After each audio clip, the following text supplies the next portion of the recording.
Hello, so this is Teacher Nerd again. We're going to review about the indices and logarithms. We're going to start with simplifying using the properties of exponents. So remember, first, negative exponents are not allowed.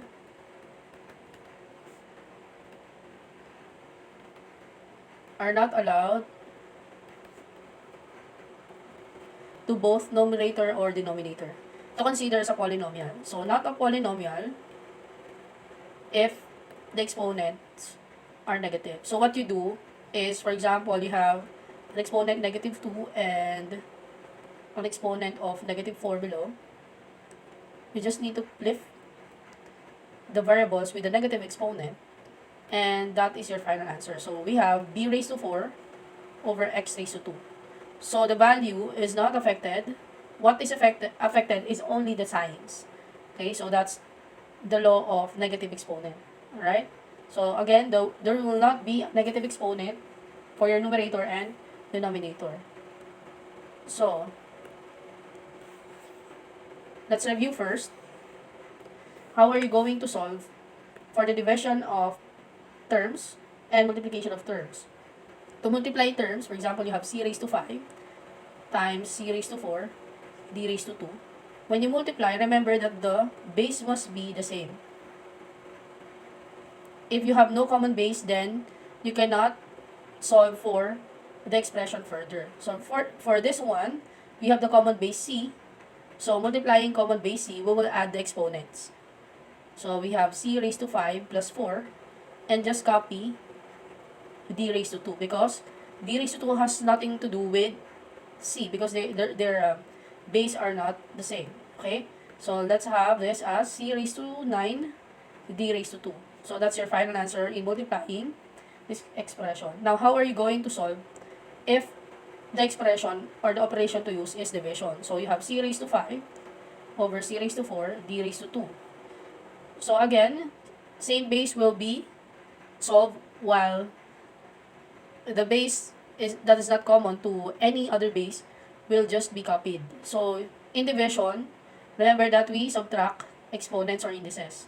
So we have c raised to 5 minus 4 over d raised to 2. So we have c raised to 1 or just c, d raised to 2. Now, how are we going to decide in which position are we going to put our answer in after dividing the common base? So remember to put the term or variable in the position wherein the answer is positive. So if you follow, let's say, if you put c below, it will become negative. So it will become 4 minus 5 d raised to 2 because you follow the position of the c raised to 4 below. You follow the position wherein c will be negative. Okay?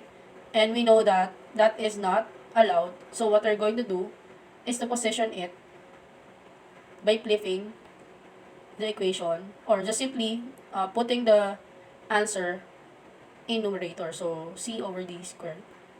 Okay? So that's our rule in negative exponents or indices. Now, let's go to the power rule.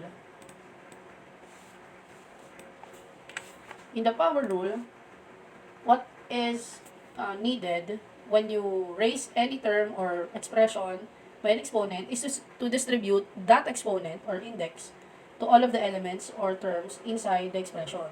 So for example, we have c raised to negative 6, d raised to 4, over 2c, negative 9, raised to negative 9, d raised to negative 2. And this expression is being raised to negative 2 multiplied by cd raised to negative 3. Okay? So, what we're going to do is to distribute your exponent, negative 2, to every term or number inside the parentheses. So, distributing this to c raised to negative 6. So, we have c raised to negative 6 times negative 2. Then, distributing negative 2 to the other variable. So, we have d raised to 4 d raised to 4 times negative 2 over negative 2 times the terms below, or in the denominator part, we will have then 2 raised to negative 2, c raised to negative 9 times negative 2, d raised to negative 2 times negative 2. Then just copy c times d raised to negative 3. Okay? So, we're going to solve now. Multiplying all the exponents or index. While for the coefficient 2 raised to negative 2, we're just going to put that in your numerator part so that it will become 2 raised to 2. Okay. And then c raised to 6 times 2, so negative 6 times negative 2 will have a positive answer, so there's no problem. We're going to retain c raised to 12 in your numerator. While for d raised to 4 times negative 2, it will become d raised to negative 8, so we're going to put that below. D raised to negative 8, so it will become d raised to 8. Okay? C raised to negative 9 times negative 2, it will become positive, so it's fine to follow C raised to 18 below the equation or in the denominator, while d is also positive, so d raised to 4. Now we're going to have c over d cube for the multiplier. Okay?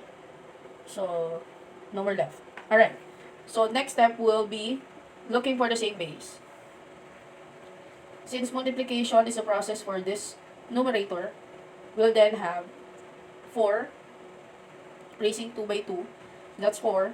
C12 times c, or c raised to 1, that's c raised to 13. While in your denominator, we have d raised to 12, c raised to 18. Okay, we still have common base. That's c. So the final answer would be 4 over d raised to 12 times c raised to 5. Why c raised to 5? Because we just need to subtract 13 and 18. And we're going to follow the position wherein c is positive, or the exponent of c is positive. So that's the position of 18, because 18 is higher than 13. So that's our final answer for question number 1. Okay. So let's have a recall. Again, we need to, first step, distribute the exponents. After distributing, multiply the exponents or indices. After multiplying, look for the common base if there are common terms. And make sure that the negative, any variable with negative exponents are transposed or repositioned to which it will become positive. And look for another common base to solve. If there are any, the answer is final answer. Okay? Just make sure that if in case there is a common coefficient, or there is a coefficient, make sure that it is in its simplest form. Okay. So next question. Next and last question for this one. We have a logarithm that is a fractional exponent and also it is a negative.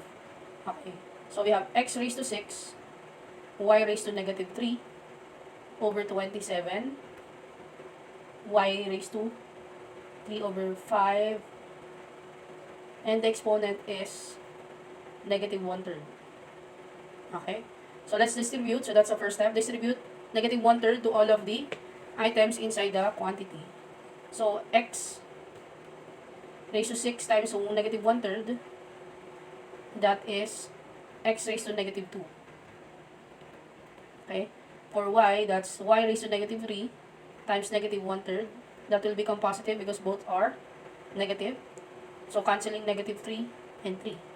So that's y raised to 1, or just simply y. Okay? So why we cancelled out? Because y times negative 3 times negative 1 over 3 will have a value y raised to 3 over 3. So it's just simply y raised to 1. Okay? And now for the denominator part, we have 27 raised to negative 1/3. So later we're going to flip that and move that to the numerator to become positive. Then for y raised to 3/5 times negative 1/3, it will become y raised to negative 3 over 15. Simplifying further, we have y raised to negative 3 over 15 is 1/5. Because we just simplified that by dividing both numbers by 5. So, still you have a negative exponent. Okay? So, yeah, then we're going to look for common base. And reposition every item or every expression or term in a position wherein the answer is or the exponent will be positive. Okay, so 27 raised to 1/3 will be in the numerator part y times y raised to 1/5 over, so y is retained while y raised to negative 1/5 is moved to the numerator. Then your x raised to negative 2 will be positioned in the denominator to make it positive. So let us recall that in expressing this fractional exponent or index, we take the denominator as the root while the numerator is your exponent or index. Okay? So, in 27 raised to 1/3, the root would be 3. That is the denominator, so that will become the root. 27 will be copied, while your numerator will be the index of the radical. Okay? So, what is cube root of 27? That is 3. So, in the numerator, we have 3. Y raised to 1 plus 1/5. Okay? We add the exponents. So, remember that whenever you see a variable without an exponent, that means the exponent is 1. So, adding 1 and 1/5, we need to have its LCD. So, 1 over 1 plus 1 over 5. Common denominator is 5. So, then we have 5 plus 1. 6 over 5. So, your new fractional exponent will be 6 over 5 over x raised to 2. So, that is your final answer for question number 2. Okay. So, always remember, so let's recap. Always remember that negative exponents will not be considered. So, first step, we're going to distribute the power using the power rule. Distributing negative 1/3 to all of the elements or variables inside the quantity. And relocate or transpose or move, whichever you call that, any variable or term with negative exponents to its opposite position. And then look for common base. Solve for that. If you have a fractional exponent, follow the rule of changing a coefficient with a fractional exponent to its root. Okay, its radical form. And then solve further. If you need to add a whole number by a fraction, you need to look for its LCD and simplify further. Okay? So there. We have 3 y raised to 6 over 5 over x raised to 2.